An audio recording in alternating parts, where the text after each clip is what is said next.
Hey y'all, welcome back to my channel. Welcome back, welcome back. So, I just wanted to talk about detachment today. It's something that I've been working on, and it's not an easy task, right? Someone like me, I've learned through studying and just, overanalyzing that I'm what is considered an anxious attachment, right? An anxiously attached person. And so, over the years and my behaviors, and this is just in, relationships, I can think back to friendships, but mostly in my romantic relationships, that the way that my attachment style comes out is usually in the form of not being able to let go. Whether I'm still with the person or no longer with the person, just holding on so tight, right? And one of the things that is so important to remember is that detachment, when you hear people say you got to detach, you got to detach, you got to let go, it doesn't necessarily mean cutting people off and walking away to never talk to them or see them again. And for me, I'm going to tell you why I had to dig deeper and learn that, yeah, it doesn't mean that. It's because I found myself in situations where I once, a person, hurt me or, trying to let go of toxic cycles and relationships, I would just run. I would block them everywhere, run, hide, never talk to them again. But in that time of no contact, I would find myself still attached, still hurting, still wondering about them, still thinking about them every day, still ruminating, just like holding on, still, crying, just still deeply, deeply, deeply connected to that energy, highs and lows, anger and bitterness, happiness and sadness, just like up and down, a deep connection to that energy. And so one day, which is recent, not even that long ago, I really had to dig deep and I had to go, okay, look, this has gone beyond like you've dragged this. Like, yes, the person did not do right by you. Yeah, the person was like not boyfriend material. Okay. Um, but also as I was going through all the things, being accountable, holding myself accountable to the role that I played in and the things that I did and allowed and why and all that. Once I got past that, I had to go, okay. But as you continue to block them and unblocking, you're going in and out and back and forth in this cycle, in and out of no contact. The one thing that remains the same is that every time that person comes back around, you are still in the same space that you were in last time, right where they left you. And when I say that, hear me out, right? Because what's the first thing we always do, right? When we're trying to let go or we're moving on from people in our lives that we feel like, were no good to us or kept us down and we want to show them, we go to the gym and get in shape, right? Start getting our hair done maybe, getting dressed, taking care of ourselves, like going out, looking good, posting nice pictures, all the things aesthetically. Hey, even checking off boxes, going to therapy, you know, all the things aesthetically. But when that person came back into your life, guess what didn't change? Your emotional maturity, your emotional stability. That is definitely what I can say my experience was. I did all the things, right? Like, yeah, whatever, whatever. But then, in the cycle, the person would come back around and I would recognize that. Well, I didn't recognize it at first. I'm just recognizing it. Like it was like an epiphany. You in the same spot he left you in. You are still acting off emotion. You're still reacting off emotion. You're still, crying, mad, and angry with this person about the same thing over and over and over and over and over again.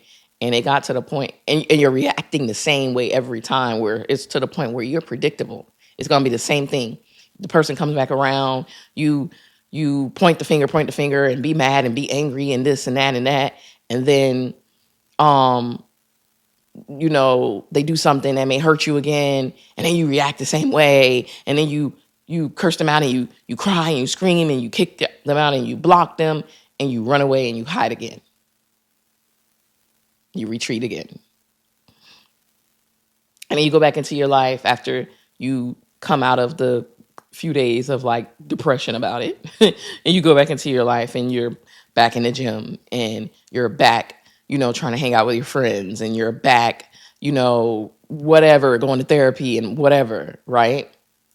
But you still haven't done the work. You still haven't done the work on getting deep up in there and going, hold on a second. Right? And so that's what I recently started doing, where I said, okay, hold on a second.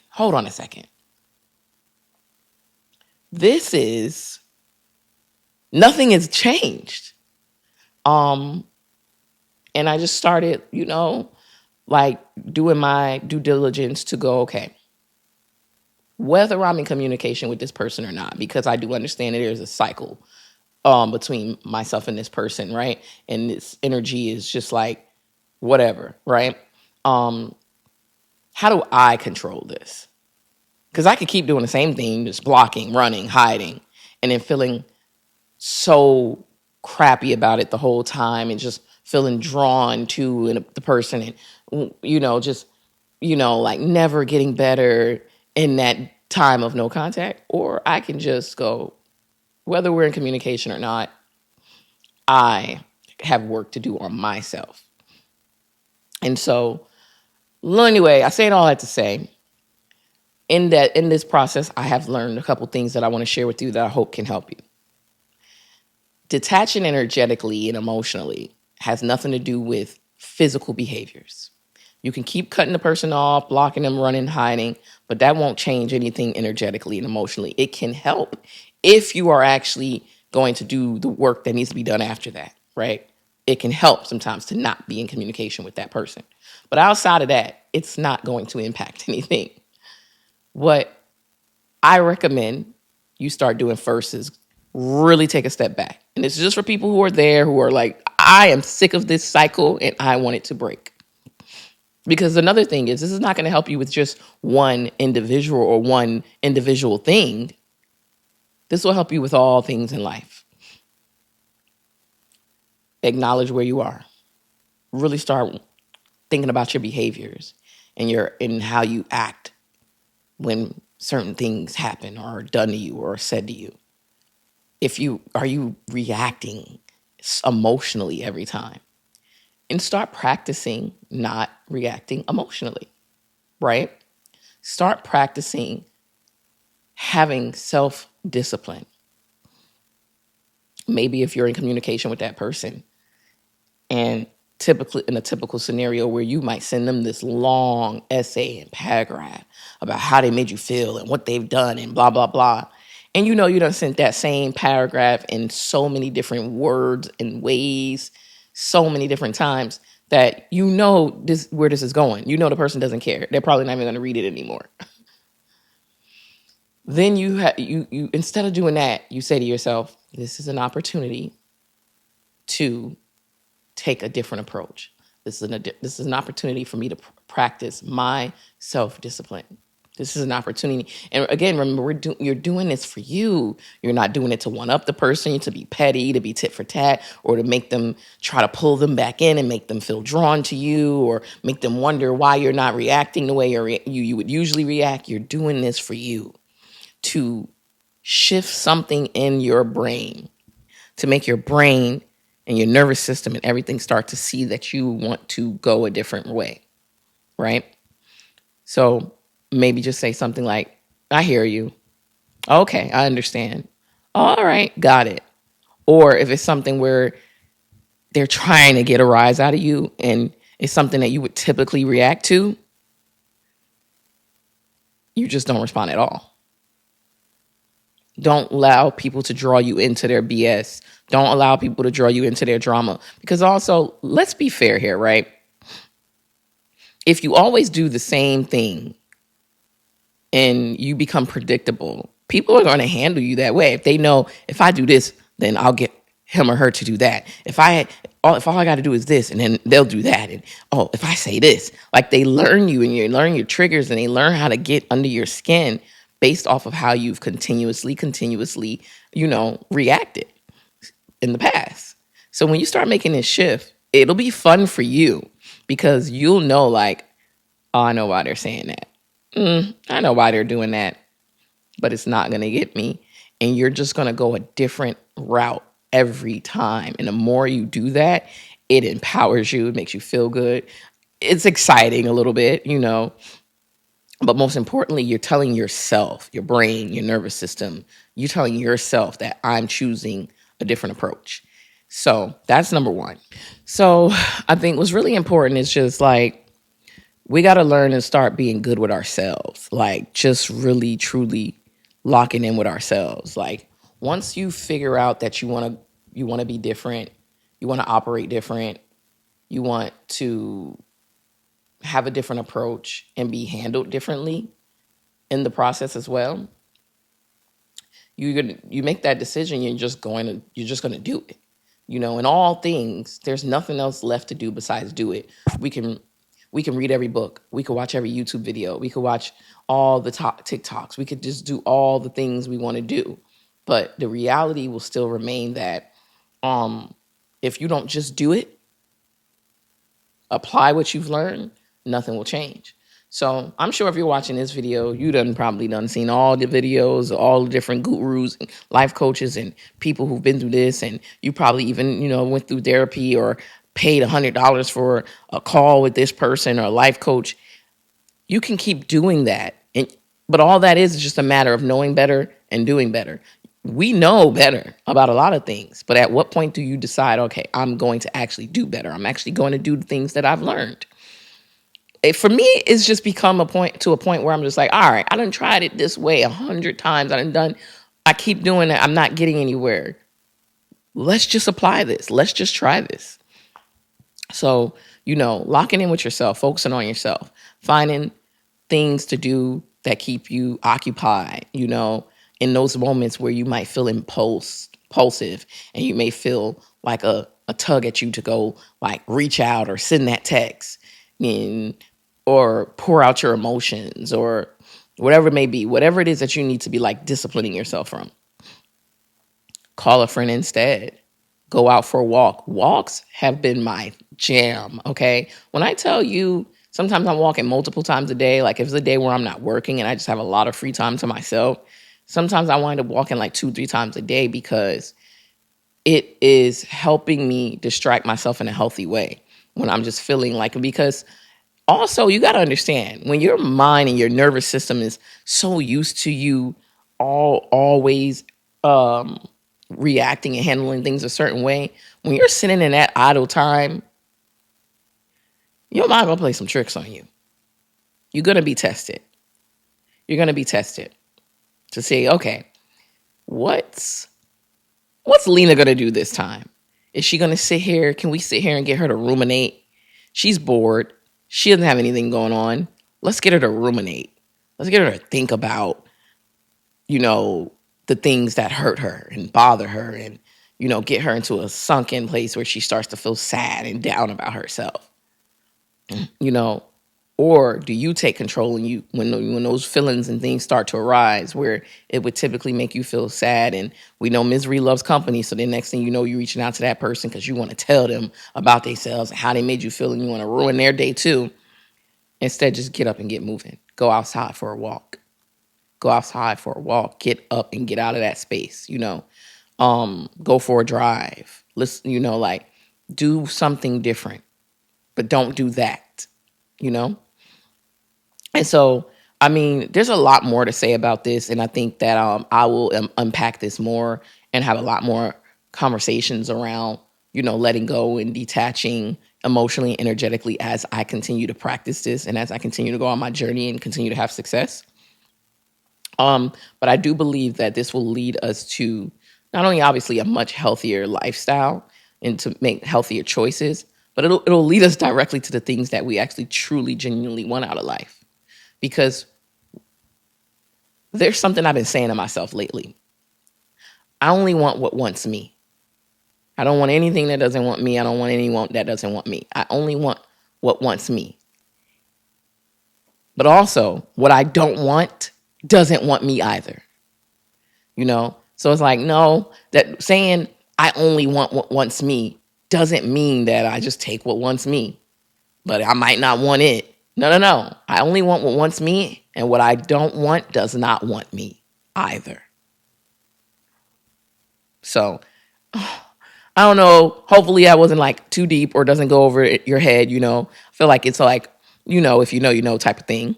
And I feel like I've explained it well, but that's where I am. That's where I am. I only want what wants me, and what I don't want does not want me either.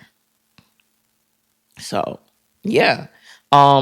More to come on this topic, more to say about all of this. But I'm going to leave it right there, encouraging you all. Just try it. If you're anything like me, I've been very transparent in my past videos about, being a crash out, being emotionally unstable, not having emotional discipline. And now it's time to turn the corner. I'm not a victim. I don't want to stay in that space. I want to do something differently. I want to, for myself, I'm at the point where it's not even about the other person or people. It's just for myself, and developing this muscle and making it stronger for future interactions and relationships and events that will take place in life, and being able to show, improve, and handle those differently, So practice. Let's practice. That's all we can do is practice. And also don't be too hard on yourself. If during the process you fall short, you backslide, you have a little accident, slip up, cool. But don't stay there. Get up out of that water, okay? And keep going and keep practicing. And the more you do it, the better at it you'll get, like anything else. So for me, this is a very fun psychological project that I'm doing on myself. And I get excited about it because I know how deeply rooted my insecurities and issues are when it comes to my emotional health, when it comes to like emotional discipline and, not allowing people and things outside of myself to control me and my reactions, and just letting it be,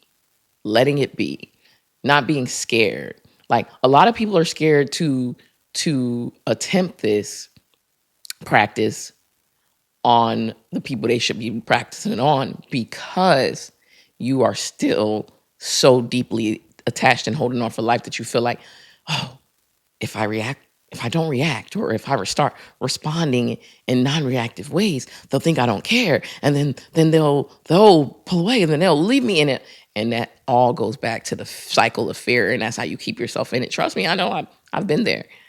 But the point is to remember, you don't want what doesn't want you. So if you deciding to set a boundary with yourself that I'm not going to be emotionally unstable anymore, I'm not going to react to stupid nonsense and things that don't serve me well, and things that are going to make me emotional. I'm not going to allow people to trigger me. I'm going to recognize that they're attempting to trigger me, and I'm not going to respond, or I'm going to keep it short and keep it simple. And if that means that person is no longer interested in me because they can't tug on me and play with my heartstrings and use me as a puppet anymore, and so they leave, then that means I have to let that go. Let it be. And that is a large part also of detachment. So anyway, enough said. Like I said, we'll expound more upon this topic because I am in the thick of it. And I feel like there'll be more to share. So I encourage you, let's do it together. Start now, right? If you're watching this video, it's November 2nd when it comes out and gets to you. I don't know, but let's try to do it like a 30-day thing, like make it see where we are by the end of the month, Good luck. Good luck if you're actually really interested in going there with this. All right, guys, thank you so much for tuning in as usual. Please, like, comment, get in the comments, talk to me. I talk back. Share and subscribe to my channel. So thank you. Bye.